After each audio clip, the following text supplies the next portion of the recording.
Welcome, everyone, to another Catholic Family News special report.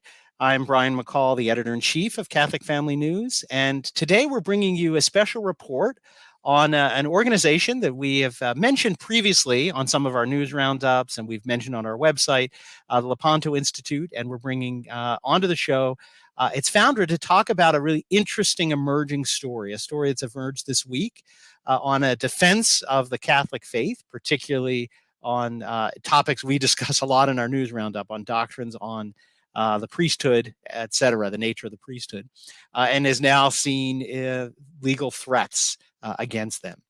So our guest, whom I will bring into our studio in just a couple of minutes, is Michael Hichborn. For those who may not have be familiar with him, he has degrees from Christendom College, which is a degree in political science, and then also a degree in education from the American Intercontinental University. He is the founder and president of the Lepanto Institute, the organization that our show is about. He is also a very well-known pro-life figure. So if you've been involved in the pro-life movement, you must, I think, will have come across at least Michael or his work. He spent a long time, over 7 years, with American Life League as the director of the Defend the Faith project. And one of, again, did a lot of good work there, but one of his real claim to fame in that is that he spent a lot of time researching the campaign, the Catholic Campaign for Human Development, which was really funneling a lot of money that people were putting in collection baskets to causes against the church, abortion, homosexuality, promoting Marxism, birth control, on and on. And again, we've talked about this a lot at Catholic Family News. We did a whole expose which talked about the work that American Life League and Michael did on this, and why no Catholic should be giving to that place. So it's really my pleasure to bring for the first time to Catholic Family News, Michael Hichborn. Welcome to the show. Thanks so much for having me on. It's a pleasure to meet you. Great, as to you, to meet you as well. So let's start with the Lepanto Institute. I gave a very brief introduction, but maybe just tell us a little bit about, as the founder, you obviously have a great perspective. What is the Lepanto Institute, and why did you found it? So the Lepanto Institute is primarily focused on examining issues going on within the church so that we can expose the enemies of the church, both without and within, to the faithful, so that they can understand the threats that are facing not just their faith, but the faith of their families and the faith of the church as it is. So I founded the Lepanto Institute because of the research that I had been doing into the Campaign for Human Development, which led to my investigations of Catholic Relief Services, Catholic Charities USA, Caritas Internationalis out in the Vatican. And I have exposed a lot of absolute corruption under the auspices of what is called Catholic social teachings and Catholic social justice. And in a lot of cases, these are abuses of what the church actually teaches. And the whole focus of the church turns it from the salvation of souls to the feeding of bellies and the sheltering of people. And I'm not saying that that's a bad thing.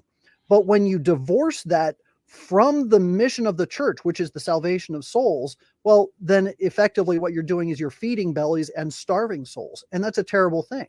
So that was really the impetus of the Lepanto Institute, why it was founded, and what we're all about. And again, I'm sure many of our viewers are familiar with the famous Battle of Lepanto, when Pope St. Pius V organized forces of Europe to defend the church against enemies of Christendom. But I find it interesting on your website, which I showed a little bit while you were talking, you describe your mission as to fight against or work against the enemies of the church, but both without and from within. And, and that really does seem to capture what you're saying, and unique, very unique, particularly to our time in the church's history. So let's talk a little bit then again about this organization that you've, again, a lot of great work in these other organizations you talked about that are problematic, but another one that you've tried to bring to people's attention. So what is this? This just sounds like a group of priests. What is the problem with that organization? So the Association of United States Catholic Priests, AUSCP, they were founded in, I think, 2011, and their whole perspective is basically in line with call to action. They are a bunch of very old, disaffected, dissident priests who are seeking the ordination of women to the diaconate. They are seeking the acceptance of homosexuality within the church. They want to have married priests. They want to have homosexual priests. And one of the things that the first article that we wrote on them is about this idea of priestless parishes, where in their minds, they can actually solve the priest crisis, the priest shortage crisis in the church, by having what they call priestless parishes, where you would have one priest who is the pastor for, say, 6 or 7 dioceses or 6 or 7 parishes. He would go around to those parishes and consecrate just a great big bucket full of hosts, put them in the tabernacle, and then let some lay administrator, preferably a woman, be the one to lead Eucharistic sessions, where they have some prayers, maybe sing a few songs, and then she, standing in the role of the priest, would distribute communion to people for their Sunday obligation. So that's what sparked my whole investigation into the AUSCP. Since then, we've written about a white paper that they wrote, which very strongly makes a case in favor of women's ordination. I've been to several of their annual assemblies where I took photographs of these people walking around with rainbow pins, and they had Dignity USA there. They had New Ways Ministry there, both of which are condemned for supporting same-sex marriage. And so they had them there. And this last June, they even had bumper stickers saying Catholics for same-sex marriage, and they were being distributed throughout their whole event.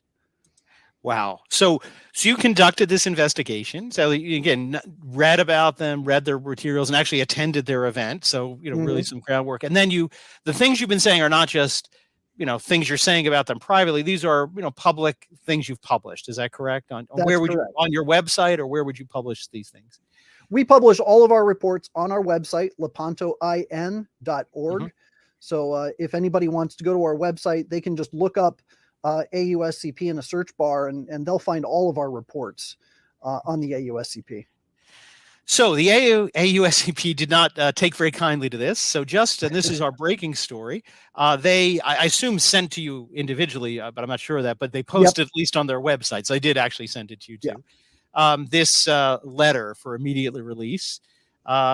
And in it, they kind of, if I can summarize it briefly, it's not a very nice letter. They say a lot of nasty things about you. But they kind of make 2 claims. One, that they're not heretical. The things they say are not heretical.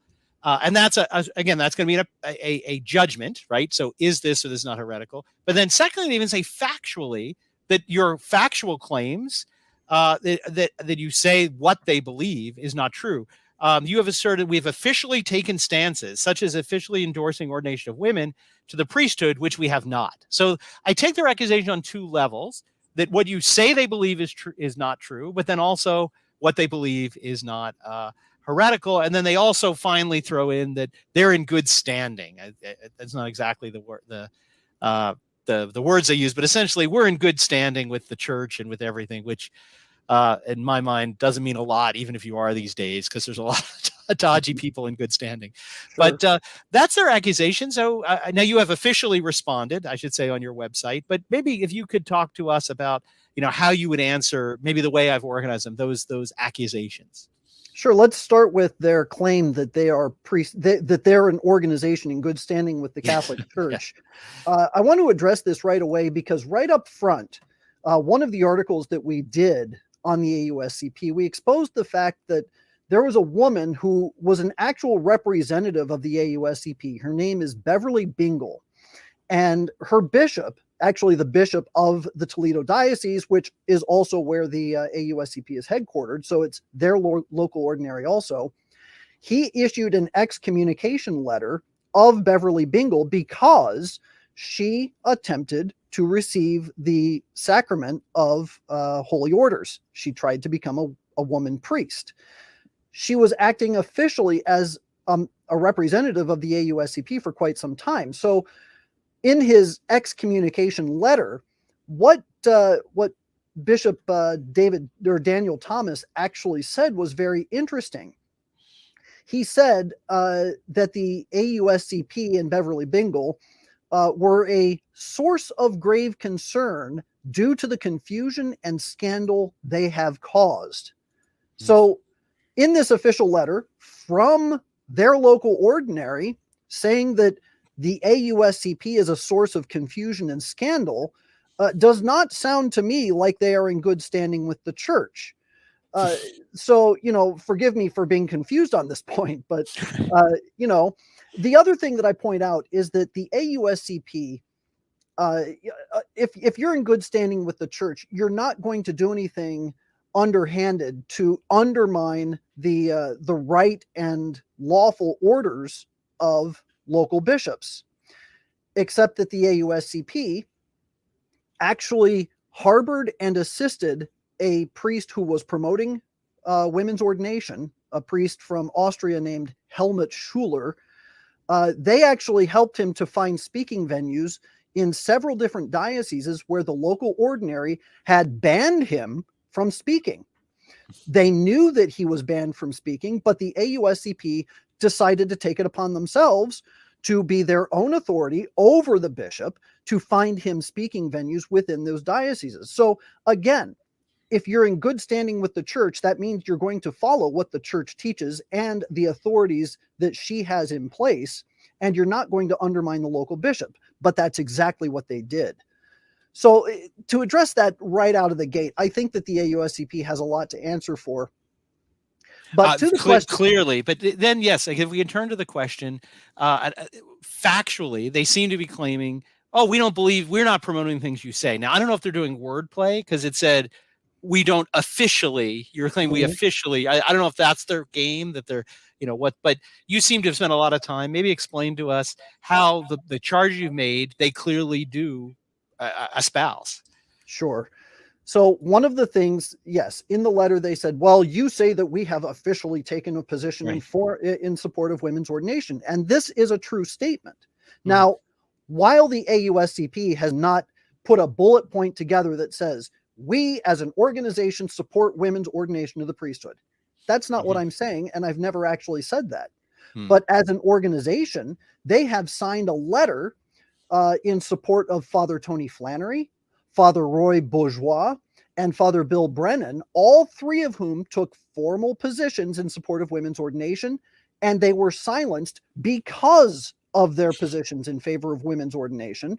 But the AUSCP took out a statement or signed a letter that said, we support them and we don't want them to be sanctioned by the church. They also passed a resolution in support of women's ordination, this to the diaconate, but this resolution says specifically they call upon the United States Conference of Catholic Bishops and request that they amend Canon 1024, which restricts valid sacred ordination to baptized males alone.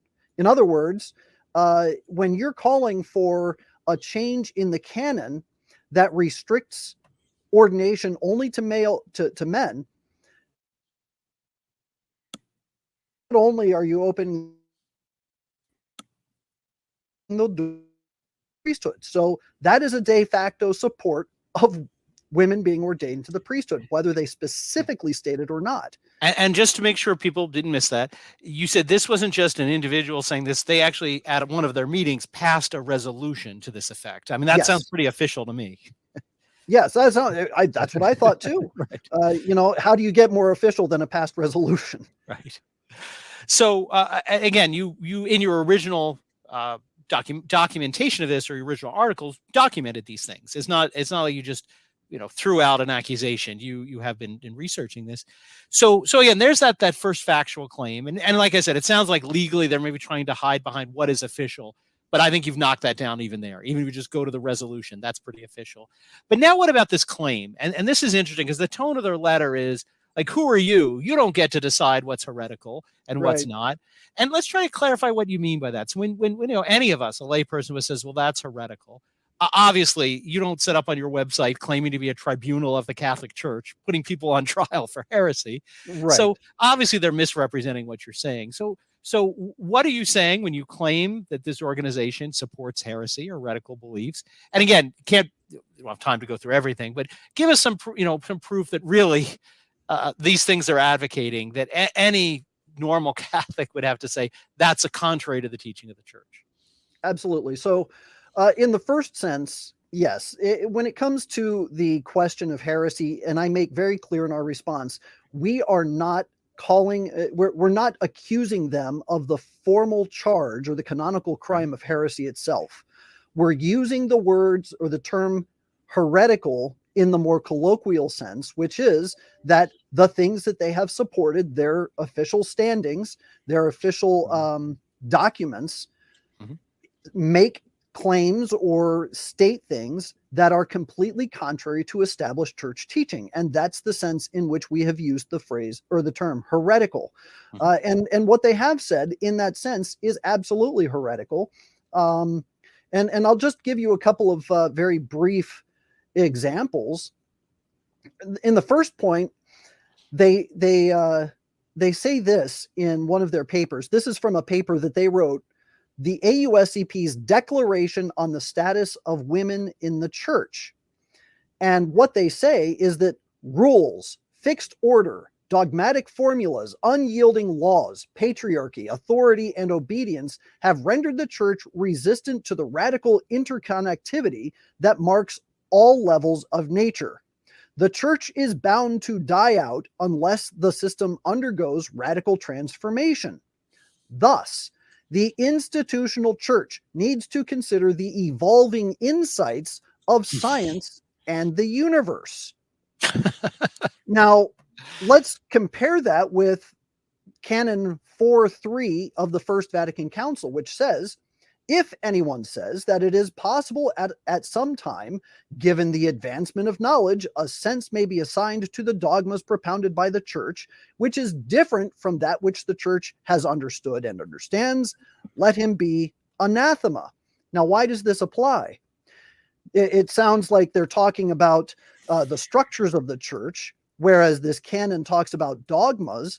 But again, go back to what it says: rules, fixed order, dogmatic formulas. So they're talking about dogma. They're talking about the established teachings of the church and turning them over in order to line up with the times. So it's completely contrary to what the church has always taught and always understood. Clearly, and we know at least as recently as the pontificate of John Paul II, he affirmed that this was not something changeable. That particularly when it comes to female ordination, that is always and everywhere been held by the church. And so, yes, to advocate or say the church should change something, it's not just a practice to say women should be ordained. That's not just saying let's change a praxis. It would actually fundamentally change a dogma of the faith of what of the nature of the sacrament. Very, very true there. So any developments since you posted your response? Have you heard from them? No, but I do intend to print out the article, the response, and I will mail it back to them in the same mode in which they contacted me. And the reason I'm doing this is to allow them a chance to clarify matters. Because if they want to claim, hey, we didn't take this position, we didn't actually formally support women's ordination to the priesthood, well, there's a dubia here, right? Right. Because yes. their documents and the things that they have said and done very strongly indicate a support for women's ordination to the priesthood. So in that, and what I want to point out is that in their letter, they actually say, Father Stephen Newton, who is the executive director, says, I'm certainly open to having a civil discussion with you should you so desire. Well, in that spirit, I do desire. So here are my questions, and I ask that he respond to them yes or no. Does the AUSCP believe that ordination to women to the priesthood is possible? Does the AUSCP desire or hope for the Catholic Church to open the way for women to be ordained to the priesthood? And 3, Does the AUSCP believe that ordination of women to the diaconate is a possible path toward ordaining women to the priesthood? So they So have a chance. CC, no, no. Let your answer be yes, yes, or no, no. Yes. That's right. Yeah. Yes. Wow. Well, and I will note your response that we've been referring to and discussing is available, as you said, on your website, and you will be sending it to them. And again, I'd urge our viewers to take a look at this, and you can read in your all the detail. But while we're here, I just thought I'd pause on this picture. So I assume this is a picture of their group. It's supposed to be I'm noticing a association of priests. Are all these? I mean, these people all priests? Well, obviously the woman there's not. But are they? It doesn't look like a lot of priests to me. Yeah, but these are technically priests, and except for the nun. Yes. That's a nun. Yes. But yeah, they're all priests. This is the leadership team. A leader. Okay. The AUSCP. So they are the ones who are, and I think there's one guy in there who's not a priest, who's I can't remember which one it is, but he's their communications director. He may or may not be in that picture. Okay. Incidentally, the photograph behind them showing the women breaking bread as if they're consecrating hosts. Yes. That was a photograph that they used in one of their live streamed videos where they were talking about the possibility of women's ordination. So Wow. again, you can't get around their own documents. Yes. Well, and another thing before I leave the picture, which again is interesting, is I think this confirms your point here. This isn't a bunch of young, newly ordained priests who are these all look again pictures. Can't know exactly, but they all look pretty old. I'd say their average age is definitely getting up there. I mean, I only see one or two that look to me to be below their 60s. So it's interesting that you're right. It's a bunch of, appears to be predominantly older priests, a nun, maybe one or two other people, who are sort of trapped back in their youth of the 1960s. Yeah. Is again what it seems like to me. Just again looking at this picture. But now I want to address that just a little bit, because yes, please. A lot of people look at it and they say, well, it's just a bunch of old guys. They're going to die out pretty soon. Let the biological solution, right? But the problem is that when they said in the beginning of their letter that they have the support of and membership of several bishops, they're not lying. And they do have the support and ear of Cardinal Supich, and they have Bishop McElroy and Archbishop Hartmeyer of Atlanta, Georgia. They've got Bishop John Stowe is actually a member. Archbishop John Wester of Santa Fe, New Mexico is the USCCB's liaison to the AUSCP. So they do have influence, and they have strong influence, and they are regularly sending white papers and letters and recommendations to the USCCB. So there is communication going on there too. So lest we think, oh, they're just a bunch of old hippies, we have to be careful, because they do have influence and they do have the ear of certain individuals. Something else to point out, and this is the reason they're mad at me for in sending this letter. The article that they referenced, which was the Synod's Backdoor for Heretics. The AUSCP is actually listed and identified on the Synod's resources page, along with the Women's Ordination Conference, along with New Ways Ministry, and several other dissident groups. So again, their reach is pretty long. Yes, no, a good point. Again, all that you could just say a bunch of washed up hippies. They do seem to have influence and access to halls of power, and therefore, again, makes the calling out this scandal a necessity. Because again, as Catholics, we don't just unnecessarily bring to people's attention bad things that other people do, but when we have a legitimate reason, a reason for the good of the church, the common good, and their ability or their attempted ability to influence people in the church means that people should be aware of it. Much like the great work you did on the campaign for human development, that people were being deceived into giving money into things that they would never support, and so there is a right in that case, and you could argue a duty, if capable, to bring that to people's attention. So, thank you for that. Maybe again, they're making some threat. They refer to lawyers. I mean, this clearly, if not written by a lawyer, at least they're looking towards that to make some legal threats here. Which again is aside from calling you names, shows that your work does not come without a cost, not just financial. So maybe before we wrap this up, could you tell us a little bit about how your organization survives, how you fund yourself, and what can maybe our viewers who have been inspired by the stance you've taken do to help your work? Well, we are completely donor driven. We don't get grants. We don't get large deposits of funds, but we do rely entirely on the support of faithful Catholics who are encouraged by what we do and who wish to help us to continue these investigations and these reports in order to hold the dissident, rebellious nature of those in the church at bay. And they can help us by going to our website, lepantoin.org/donate. That's where they can give donations. Also, I would recommend signing up for our newsletter. If you go to our newsletter, you can sign up for the newsletter. We send it out once a week. We talk about general things going on in the church and try to make sense of the storm to help people find an anchor, just something to hold on to as horrible and terrible and confusing news swirls around us. So yes, again, and you can see on the screen, just hit donate, and you can, and this is a direct donation to you, not through some other.